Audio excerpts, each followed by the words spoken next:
రాకాలోకంకి స్వాగతం. ఈ కంటెంట్ మీకు నచ్చినట్టయితే లైక్ చేయండి, మీ బంధుమిత్రులకు షేర్ చేయండి. ఇప్పటి వరకు సబ్స్క్రైబ్ చేసుకోకపోతే సబ్స్క్రైబ్ బటన్ని నొక్కండి. అదేవిధంగా బెల్ ఐకాన్ని కూడా తప్పనిసరిగా నొక్కండి. జై హింద్ మిత్రులారా. దురంధర్ భారతదేశంలో రీల్లో చూస్తున్నాం మనము. పాకిస్తాన్లో సినిమా రాలేదు, సినిమాని విడుదల కానివ్వలేదు, సినిమా పైన బ్యాన్ ఉంది. పాకిస్తాన్లో మాత్రం రియల్ లైఫ్లో చూస్తున్నారు. ఇండియాలో రియల్ లైఫ్లో చూస్తుంటే పాకిస్తాన్లో రియల్ లైఫ్లో చూస్తున్నారు. అనేక మంది భారత వ్యతిరేకులైనటువంటి ఉగ్రవాద ముఠా సభ్యులు, వివిధ ఉగ్రవాద ముఠాల సభ్యులు. పాకిస్తాన్ ఒక్క ఉగ్రవాద ముఠాని మాత్రమే తయారు చేయలేదు. తన ఎగ్స్ అన్నింటినీ, తన గుడ్లన్నింటినీ ఒకే డబ్బాలో పెట్టుకుంటే మొత్తం ఒకేసారి విరిగిపోతాయి. కాబట్టి వివిధ సంస్థల్ని తయారు చేసి అన్నిట్లో తన అసెట్స్ పెట్టి మొత్తం మీద భారత్ని చికాకు పరుస్తూ వచ్చింది. ఇప్పుడు వాళ్ళందరూ కూడాను విచిత్రమైన పద్ధతుల్లో హతమైపోతున్నారు. హాఫిజ్ సయీద్, జాకీర్ రెహమాన్ లఖ్వీల నాయకత్వంలో ఉన్నటువంటి లష్కర్-ఎ తోయబాకి చెందినటువంటి అనేక మంది ఈ రకంగా హతమైపోయారు. అజ్ఞాత బందూకుదారులు రావడము, చంపేయటము, వెళ్ళిపోవడము, బాంబు పేలుళ్లలో చనిపోవడము, రోడ్ యాక్సిడెంట్లో చనిపోవడం. కొందరు ఎలా చనిపోయారో కూడా చెప్పడానికి అటు లష్కర్ ఆసక్తి చూపటం లేదు, ఇటు పాకిస్తాన్ ప్రభుత్వం కూడా కనీస ప్రకటన చేయటం లేదు. అదేవిధంగా హిజ్బుల్ ముజాహిదీన్కి సంబంధించినటువంటి అనేక మంది కీలకమైనటువంటి ఆపరేటివ్స్, భారతదేశంలోని వివిధ ప్రాంతాల్లో ఉగ్రవాద చర్యలకు పాల్పడ్డ వాళ్ళు హతమవుతున్నారు.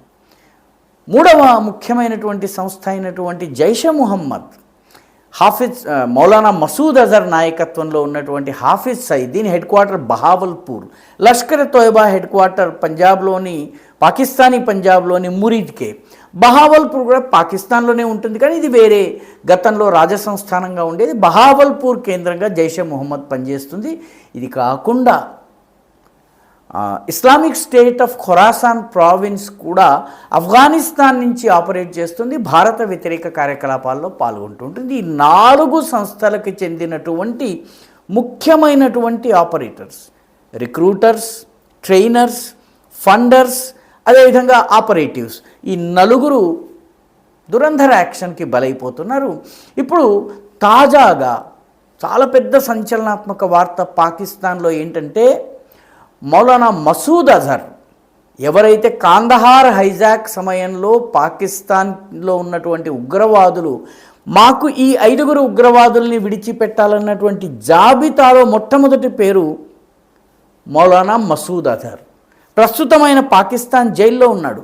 కానీ ఈ మౌలానా మసూద్ అజర్కి చెందినటువంటి అతని సొంత తమ్ముడైనటువంటి అబూ తాహెర్ అన్వర్ చనిపోయాడు.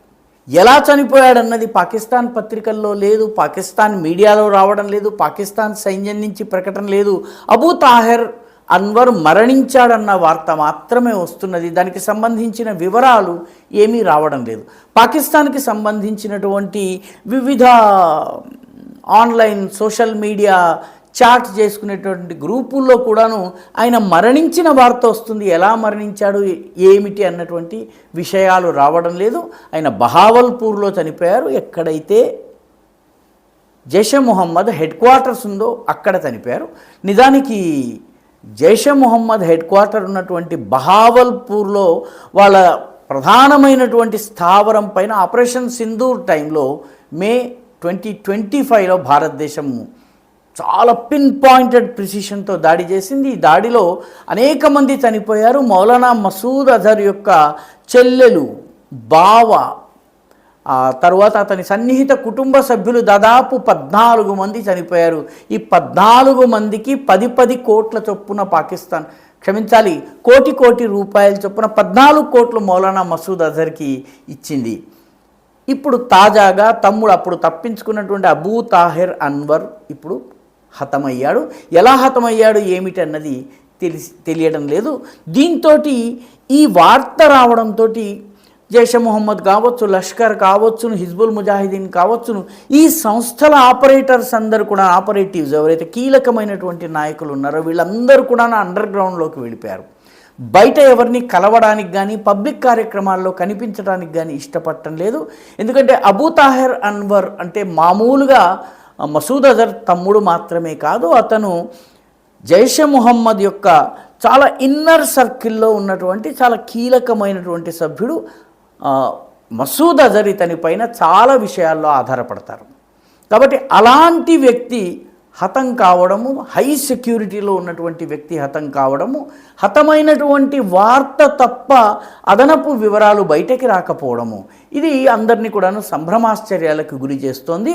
జైషే మొహమ్మద్ మామూలు ఉగ్రవాద సంస్థ కాదు. భారతదేశాన్ని 2001 నుంచి అనేక రకాలుగా చికాకు పరిచింది.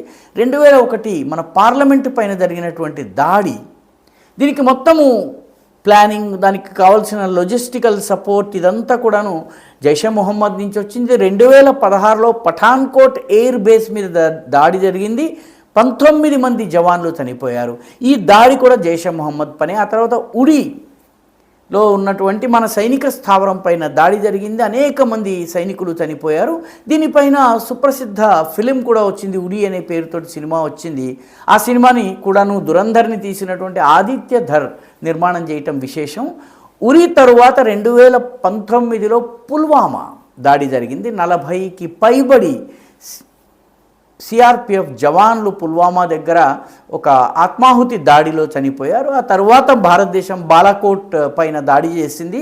ఏదేమైనప్పటికీ కూడాను ఇటువంటి అనేక కీలకమైన దాడులు చేసినటువంటి జైషే మొహమ్మద్ ఇప్పుడు తన టాప్ లీడర్షిప్ అంతా కూడా అండర్ గ్రౌండ్లో పెట్టేసింది. ఎందుకంటే ఎప్పుడు వాళ్ళపైన ఏ రూపంలో అటాక్ జరుగుతుందో, యాక్షన్ జరుగుతుందో, అది అన్నోన్ గన్మ్యాన్ రూపంలో వస్తారా, డాక్టర్ గారి దగ్గరికి వచ్చిన పేషెంట్ రూపంలో వస్తారా, లేకపోతే దుకాణంలో ఏదో కొనుక్కోవడానికి వచ్చినట్టుగా వస్తారా అన్నది వాళ్ళకి తెలియడం లేదు.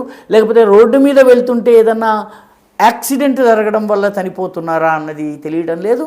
కొందరికి విషప్రయోగం వంటివేమైనా చేశారా అన్నటువంటి అనుమానాలు కూడా వ్యక్తమవుతున్నాయి.